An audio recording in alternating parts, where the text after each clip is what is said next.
여러분 안녕하십니까? 5월 21일 수요일 KBS 아메리카 뉴스입니다.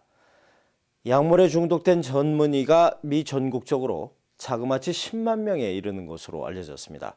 매우 충격적인 일인데요. 이런 전문의들을 대상으로 약물 검사를 의무화하는 법안이 이번 11월 중간선거에 상정돼 논란이 커지고 있습니다. 노승욱 기자가 취재했습니다. 지금으로부터 약 2년 전 프레즈노시에 위치한 병원에서 충격적인 일이 발생합니다. 심장 수술을 집행하던 전문의가 점심을 먹겠다며 환자의 가슴을 열어놓은 채 나가버린 것입니다. 이 결과로 72세 실비노 페레즈 씨는 지금 2년째 식물인간 상태로 누워 있습니다. 수술을 집도한 의사는 평소 알코올 중독이 있는 것으로 알려졌고 아직까지 심장 전문의로 활동 중입니다. USA 투데이에 따르면 이처럼 알코올과 약물 중독 문제가 있는 전문의는 전국에 약 10만 명. 이번 중간선거에 상정된 환자 안전 법안은 전문의를 대상으로 한 약물 검사를 의무화하게 됩니다. Nearly 1 in 5 doctors, 18% of doctors have a substance abuse problem during their careers. That is a statistic from the California Medical Board's diversion program. And yet, we don't have mandatory drug testing in California. This initiative would change it and make us the first state in the nation. 이 법안은 또한 38년째 정체 중인 의료 과실 사고 보상액 한도까지 높이게 됩니다. 현재 한도액은 25만 달러. 이마저도 거의 소송 비용으로 소요됩니다. If $250,000 was fair in 1975, how can that same amount be fair today? 일부 병원과 전문의 그리고 보험사 측은 이 법안을 반대하는 의사를 표명했습니다.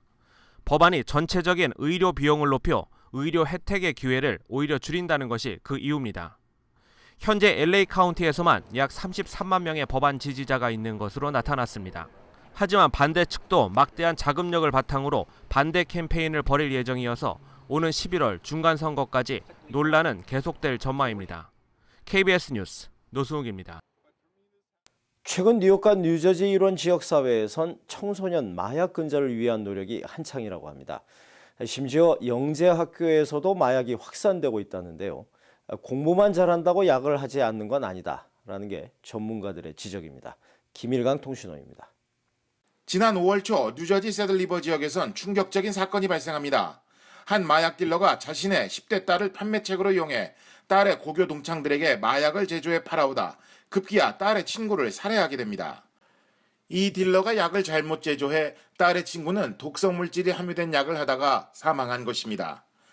사체를 유기하고 증거를 인멸하는 일에 10대 딸은 공범이 되어 이들은 버겐 카운티 검찰에 체포됩니다. 얼마 전 뉴욕에서는 10대 한인 학생들이 차량에 마리화나를 소지하고 다니다가 경찰에 체포되는 사건이 잇따라 발생했습니다. 미국 청소년 5명 중 1명이 마약을 해본 경험이 있다는 통계가 나오면서 해당 교육계가 크게 긴장하고 있는 상황입니다. 최근 뉴욕과 뉴저지 일원에서 이렇게 청소년 마약 관련 사건이 계속 불거지자 교육계와 한인 교계에서는 잇따라 마약 근절 세미나를 개최하고 학부모들의 관심을 촉구하고 있습니다. 그 세미나에서 정말 많은 것을 배웠습니다. 이제는 제가 아무리 바빠도 저희 아이들과 많은 대화를 하고 학교에서 하는 프로그램이나 PTA에 꼭 참석하려고 해요. 특히 요즘은 일반 마약과 의료용 마약이 구분이 안 되고 흡입을 하는 술이 나올 정도로 각종 약물 중독 상품이 다양합니다. 판매 경로 또한 인터넷을 통해 다양한 경로가 있기에 학부모들의 전문적인 관심이 필요하다는 지적입니다. 일반적인 의약품 안에 마약 성분이 들어간 약들이 있거든요. 그래서 그런 것들을 그냥 그 메디슨 캐비넷에 넣어놓으면은 학생들이나 다른 사람들이 너무 쉽게 그거를 갖다가 써서 마약용으로 쓰는 거거든요. 그래서 원래 산 거는 진정제로 샀는데 그것을 이제 여러 개를 먹음으로써 마약의 환각 효과도 생기게 되는 것이죠. 그것이 몇 알이 있나, 그 다음에 어떻게 사용됐나 그런 것들을 항상 적어놓든지 써놓든지 하고 그런 마약에 대한 교육을 학생들한테도 하지만은 이제 부모님들한테도 할 때 가게 하시기 바쁘시고 직장 생활에 바쁘시더라도 우리 자녀의 문제니까는 꼭 그런 교육 시간에 가서 어떤 문제점이 있고 어떻게 해야지 그거를 빨리 찾을 수 있나. 한편 뉴욕타임즈에 따르면 최근 뉴욕은 멕시코에서 생산되는 헤로인의 미국 내 공급 거점이 되어가고 있고 그 판매량이 최고조였던 지난 20년 전 수준에 육박하고 있다는 것으로 알려졌습니다. 지금까지 뉴욕에서 김일강입니다. 지난해에 이어 또 한 명의 한인 후보가 LA시 의원직에 도전합니다. 지난해 존 채 후보의 실패를 거울 삼아 한인 유권자들이 결집을 할 경우 최초의 한인 LA시 의원 탄생이 충분히 가능하다 하는 판단입니다. 윤범수 기자가 취재했습니다. 지난해 3월 치러진 13지구 LA시 의원 예비선거.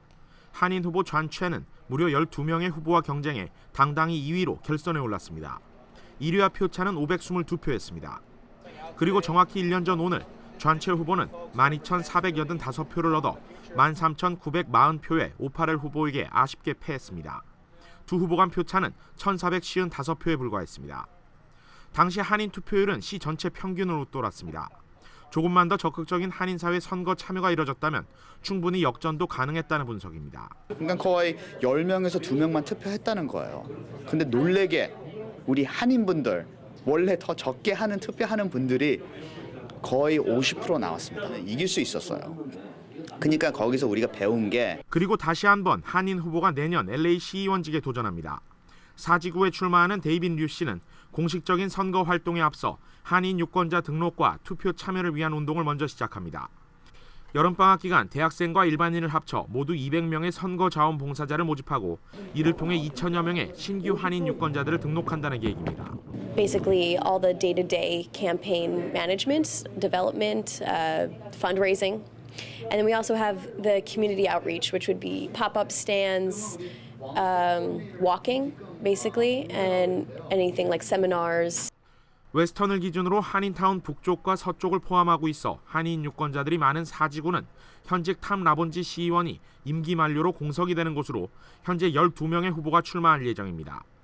앞서 존 채 후보가 선전했던 13지구 선거의 경우를 봤을 때 유일한 한인 후보인 류 씨의 결선 진출이 유리한 상황으로 보입니다.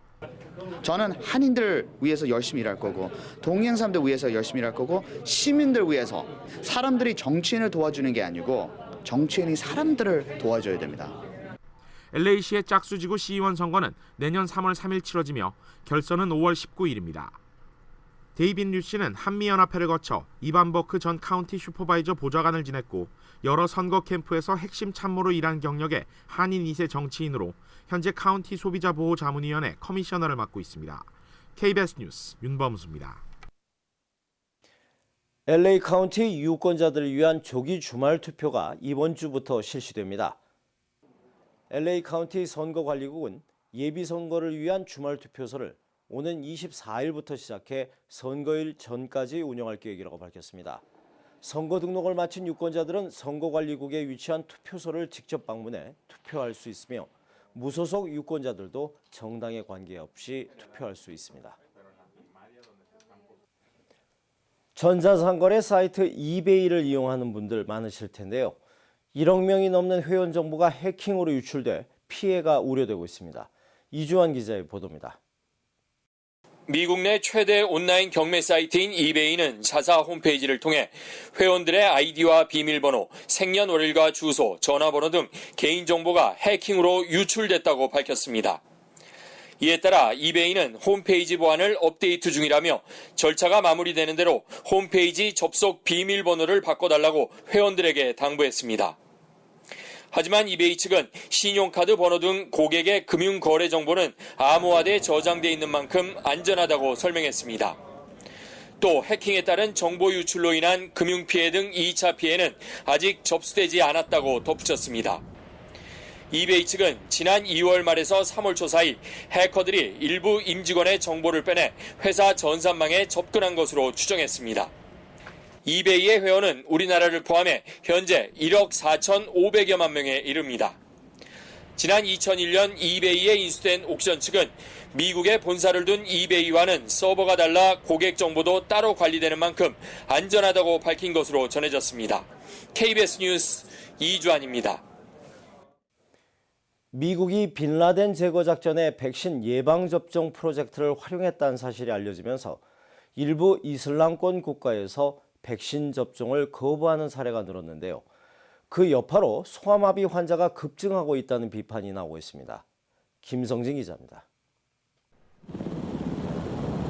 지난 2011년 5월 1일 국제테러 조직 알카에다 수장 오사마 빈 라덴이 미군에 사살됩니다. 이듬해 초 빈 라덴의 소재를 파악하기 위해 미 중앙정보국 CIA가 비밀 작전을 벌인 사실이 공개됩니다. CIA가 파키스탄 의사를 매수해 아동들을 상대로 B형 간염과 소아마비 예방 백신 주사 캠페인을 벌였고 이때 채취한 아동들의 혈액 분석 결과를 빈라덴 소재 파악에 활용했다는 겁니다. 이 같은 사실이 알려지자 이슬람 원리주의 무장 세력인 탈레반은 유엔과 서방 국가들의 자금으로 운영되는 소아마비 예방 접종을 금지시켰습니다. 또 관련 의료 인력과 보안 인력들을 공격해 2012년 12월부터 올해 4월까지 60여 명이 목숨을 잃었습니다. 특히 순수 비정부 기구의 백신 접종까지 거부했는데 이후 파키스탄의 소아마비 발병률은 급증했습니다. 탈레반 활동이 활발한 아프가니스탄과 나이지리아에서도 소아마비 환자는 크게 늘고 있습니다. 오는 2018년까지 전 세계를 소아마비 청정 상태로 만들겠다고 공언했던 세계보건기구 WHO는 최근 소아마비 바이러스 비상사태를 선포하고 파키스탄과 아프가니스탄, 카메룬 등 10개 나라를 위험지역으로 지정했습니다. 소아마비 환자가 늘고 의료인 대상 테러가 급증하면서 CIA는 최근 백신 프로그램을 정보활동에 이용하지 않기로 결정했습니다. 하지만 빈라덴을 잡으려다 결과적으로 소아마비를 확산시켰다는 비판에 직면했습니다. KBS 뉴스 김성진입니다. 디즈니랜드가 세계 각국에서 밀려드는 관광객 때문에 골머리를 앓고 있습니다. 급기야 입장객 증가 억제를 위해 입장료 인상이라는 카드를 빼들었습니다. 오늘 LA타임즈에 따르면 애너하임의 디즈니랜드는 최근 1일 입장권 가격을 종전보다 $4 오른 $96로 인상했습니다. 이런 입장권 인상은 감당이 안 될 만큼 급증하는 입장객이 더는 늘어나지 않도록 하려는 고육지책으로 알려졌습니다. 디즈니랜드는 입장객 숫자를 공개하고 있지는 않지만 업계는 지난 2004년 1,340만 명이던 입장객이 2012년 1,600만 명으로 늘어난 것으로 추정하고 있습니다. 영국의 찰스 왕세자가 러시아의 푸틴 대통령을 히틀러에 비유하면서 비난을 해 논란이 일고 있습니다. 박성범 기자가 보도합니다. 캐나다를 방문 중인 영국 찰스 왕세자가 푸틴 러시아 대통령을 원색적으로 비난했습니다. 찰스 왕세자는 2차 대전 당시 나치의 학살로 가족을 잃은 한 여성과 대화를 나누면서 최근 크림반도에서 푸틴 대통령이 한 행동은 히틀러가 저지른 짓과 다를 게 없다고 말했습니다. 러시아의 크림반도 병합을 나치 독일의 폴란드 침공 등에 비유한 겁니다. 하지만 러시아가 나치 독일에 맞서서 영국과 함께 싸웠던 역사로 볼 때 푸틴 대통령을 히틀러에 비유한 것은 부적절했다는 비판이 나왔습니다. You can't be much more insulting about a Russian than comparing them to Hitler, because Hitler, of course, killed 26 million Russians. 특히 정치 개입이 금지된 영국의 왕실 인사가 민감한 외교 현안에 대해서 자극적인 발언을 한 점도 문제로 지적되고 있습니다. 찰스 왕세자 측은 문제의 발언이 사적인 대화의 일부일 뿐이라고 해명했습니다. 찰스 왕세자는 다음 달 6일 프랑스에서 열리는 노르망디 상륙작전 70주년 기념식에서 푸틴 대통령과 만날 예정입니다. 런던에서 KBS 뉴스 박장보입니다.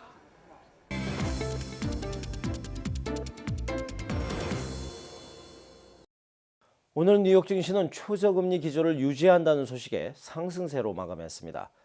원달러 환율은 1,025원 60전입니다.